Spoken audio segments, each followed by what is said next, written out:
अगर आपको कामयाब होना है तो सारी जिम्मेदारी आप लीजिए। जो शुरू हो जाता है वो जमाने का गुरु हो जाता है।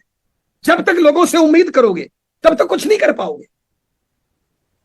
लोगों से उम्मीद छोड़ दीजिए, एक बार सारी जिम्मेदारी आप लीजिए और पूरी ताकत के साथ भिड़ जाइए। एक बड़ा सा टारगेट डिसाइड करिए, कम से कम 10 सालों का। उस टारगेट को टुकड़ों में तोड़िए, छोटे छोटे टारगेट बनाइए।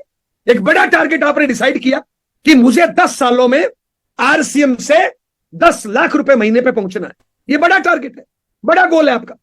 अब इसको छोटे छोटे टुकड़ों में तोड़ दीजिए कि मुझे मोबाइल लेना है 2 महीने में, मुझे मोटरसाइकिल लेना है 6 महीने में, मुझे 1 साल में कार लेनी है, मुझे 5 साल में घर बनाना है। छोटे छोटे टारगेट बनाइए और पूरे ताकत के साथ एक एक टारगेट को पूरा करते जाइए साहब। कब होगा? जब हम पूरी ताकत के साथ, अधूरे मन से कोई काम नहीं होता है साहब, पूरी ताकत। आप एक बताइए, एक आदमी कुश्ती खेल रहा है, एक आदमी कबड्डी खेल रहा है, एक आदमी क्रिकेट खेल रहा है। अगर अधूरे मन से ताकत लगाएगा तो हारेगा कि जीतेगा? अधूरे मन से ताकत लगाओगे हार ही होगी। पूरी ताकत, सारी जिम्मेदारी अपने कंधों पे लेके। दोस्त, अगर सच में कामयाब होना चाहते हो, सच में मां बाप की आंखों का तारा बनना चाहते हो, पत्नी के सिंदूर के मान को बढ़ाना चाहते हो, बच्चे का भविष्य अच्छा करना चाहते हो, लोगों के मुंह पे कामयाबी का तमाचा मारना चाहते हो, पीढ़ी दर पीढ़ी इनकम चाहते हो, आप चाहते हो कि लाखों लोग आपको रोल मॉडल माने, तो दोस्त पूरी ताकत लगानी पड़ेगी। अधूरे मन से कुछ नहीं होगा। आप सोच के देखिए, इंसान क्या नहीं कर सकता। एक दशरथ माझी नाम के व्यक्ति ने कई किलोमीटर लंबे पहाड़ को तोड़ के रास्ता बना दिया साहब। क्या नहीं कर सकता? आप सोचिए, पूरी दुनिया में जितने भी मंदिर मस्जिद गुरुद्वारे हैं, क्या किसी परमात्मा अल्लाह वाहिगुरु ने आके बनाए? नहीं। वहां पे खाली और वीरान जगह थी।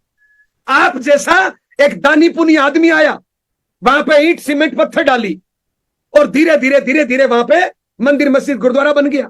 पहले खाली और वीरान जगह थी, लेकिन आप जैसे दानी पुनी आदमी ने वहां पे मंदिर मस्जिद गुरुद्वारा बना दिया।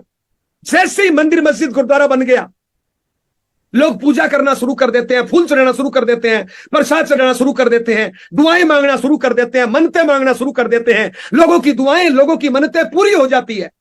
लोग लुढ़क लुढ़क के आते हैं, पैदल चल के आते हैं। सोच के देखिए, एक इंसान खाली और वीरान जगह को मंदिर मस्जिद गुरुद्वारे जैसी पवित्र जगह पे बदल सकता है, तो क्या हम अपने घर परिवार को मंदिर मस्जिद गुरुद्वारे जैसी पवित्र जगह नहीं बना सकते? क्या रखा है दारू बीड़ी पुड़िया में? क्या रखा है लोगों की टांग खींचने में? क्या रखा है आलस करने में? क्या रखा है बहाना करने में? क्या मिलेगा जिम्मेदारियों से भागने से? क्या मिलेगा दूसरों से उम्मीद करने से? सारी जिम्मेदारी अपने कंधों पे लीजिए और 10 साल के लिए पूरी ताकत के साथ झोंक दीजिए इस सिस्टम में। मेरी गारंटी है, मेरी तकदीर तस्वीर बदली है, आपकी तकदीर तस्वीर बदल सकती है। छोटे छोटे काम, छोटी छोटी आदतें बदलनी है। आरसीएम में कोई बड़ा काम नहीं करना। आरसीएम पूरी ब्रह्मांड का, पूरी दुनिया का सबसे आसान काम है अगर सिस्टम से किया जाए तो। लेकिन अगर सिस्टम तोड़ के किया जाए तो हो सकता है बहुत मुश्किल हो जाए। एकदम आसान है, आरसीएम से आसान कुछ है ही नहीं। छोटी छोटी अपनी आदतें बदलनी है। जो माफी चाहूंगा, ये जो छोटी छोटी गंदी आदतें हैं, ये बाहर की दुनिया से आई है, परमात्मा ने हमें नहीं दी। जब हम पैदा हुए थे, बच्चे थे, और सारे बच्चे एक साथ होते हैं, एक जैसे होते हैं सब। लेकिन संगत का असर, आस पड़ोस का असर हम पे पड़ा और छोटी मोटी गलत आदतें आ गई जो सुधारी जा सकती है।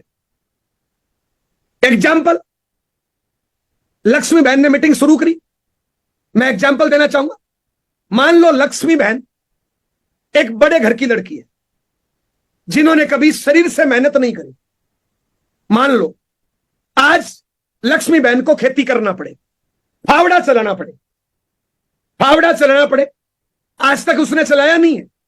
जैसे ही वो फावड़ा चलाएगी, उसको पसीना आएगा, थकान होगी, कभी यहां दर्द, कभी यहां दर्द, कभी यहां दर्द, कभी यहां दर्द। 2 दिन दर्द होगा, 5 दिन दर्द होगा, 10 दिन दर्द होगा, 20 दिन दर्द होगा। मैं आपसे पूछना चाहता हूं, उसने फावड़ा कभी चलाया नहीं जिंदगी में, लेकिन आज अगर वो प्रयास करे, रोज प्रैक्टिस करे, क्या 3 महीने बाद दर्द होगा? क्या 3 महीने बाद तकलीफ होगी? क्या उसका शरीर आदी हो जाएगा, उसका शरीर आदी हो जाएगा। 3 महीने बाद वो बात करते करते भी फावड़ा चला देगी साहब। क्या किया उसने? अपनी आदत को बदलने के लिए 90 दिन तक लगातार प्रैक्टिस करी। किसी भी काम को 90 दिन तक लगातार कर दो, वो काम आपके आदत में शामिल हो जाता है